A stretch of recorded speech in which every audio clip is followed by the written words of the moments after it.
रोज़नामा काविश सां गॾु हाज़िर आहियूं। आचार्य 19 दिसंबर। बेनज़ीर नवाज़ शरीफ़ करप्ट हुआ। भारत जे बेजीबी फ़ाशिस्ट हुकूमत ऐं एटमी जंग जो ख़तरो आहे। असुल करप्शन वज़ीर आज़म ऐं वज़ीर कनि था। TPN वाली क़यादत करप्ट आहे। बदनामी ख़त्म करण में वक़्तु लॻंदो। कराची में नाले ते ठहियल बैंक इमारत धमाके सां तबाह। MNA जहांगीर जे पीउ समेत 16 ॼणा ज़ख़्मी, 12 फोत। धमाके वारी इमारत 50 खां 60 साल अॻु जी हुई। मसवाड़ ॾिनी हुई शहीद गनी। आलमी बैंक पाकिस्तान खे $10.95 करोड़ कर्ज़ जी मंज़ूरी ॾेई छॾी। पाकिस्तान महांगाई जी शरह ख़िते में सभ खां वधीक आहे। पाकिस्तान जी मेज़बानी हेठि OIC इजलास अॼु इस्लामाबाद में शुरू थियो। कोयटा में धमाको, हिकु ॼणो मारिजी वियो, 10 शहरी ज़ख़्मी। वज़ीर आज़म ख़िलाफ़ शहबाज जे हरजाइण में दावा कार्रवाई लाइ मुक़ररु।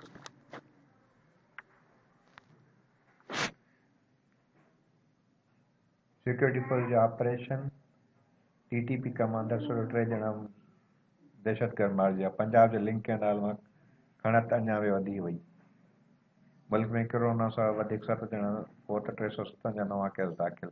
वफ़ाक़ी सूबाई हुकूमत खे निकाहनामे में हक़मवर जे कालम में तरमीम जो हुकुम। नेब जाच केस खोड़ जी उबरी ज़मानत 18 जनवरी ते मंज़ूर। कराची में समाजी अॻुवान सबा खे क़त्ल कंदड़ जवाबदार गिरफ़्तार।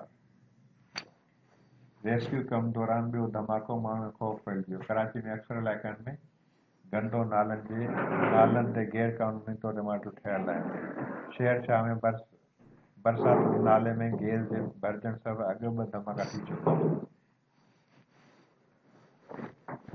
दरकी में हथियारबंद शख्स जी औरत फायरिंग मर्डरिंग जवाबदार गिरफ़्तार। बख्शापुर भरिसां कार ते फायरिंग, नीगर समेत 3 ॼणा ज़ख़्मी। काज़ी ख़ादिम खे कलम पंहिंजे वॾनि वारसनि में मिलियो हो। लाड़काणे पुलिस मुक़ाबले वारे मामले में का बि गिरफ़्तारी न आई। जांच करण कमेटी पारां कलम बंद।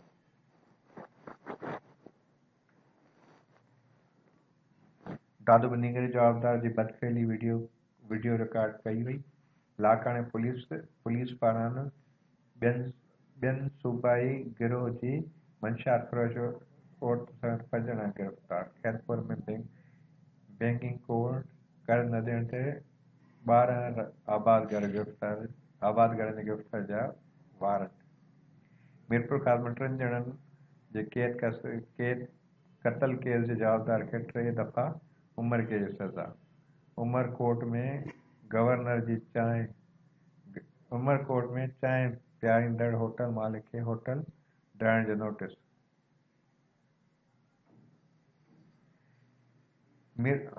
उमरकोट में गवर्नर खे चांहि पियारींदड़ होटल मालिक खे होटल ॾियण जो नोटिस।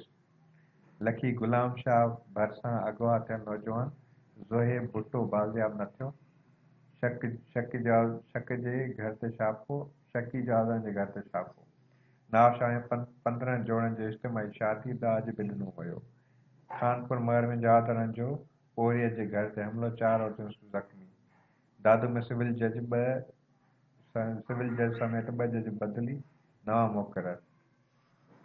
हीअं अॼु जी अख़बार। असांजे चैनल खे सब्सक्राइब कंदा ऐं असां सां ईअं ई कनेक्ट रहंदा, जीअं त असां तव्हांखे नयूं न्यूज़ तव्हांजे साम्हूं पेश कंदा आहियूं। महिरबानी।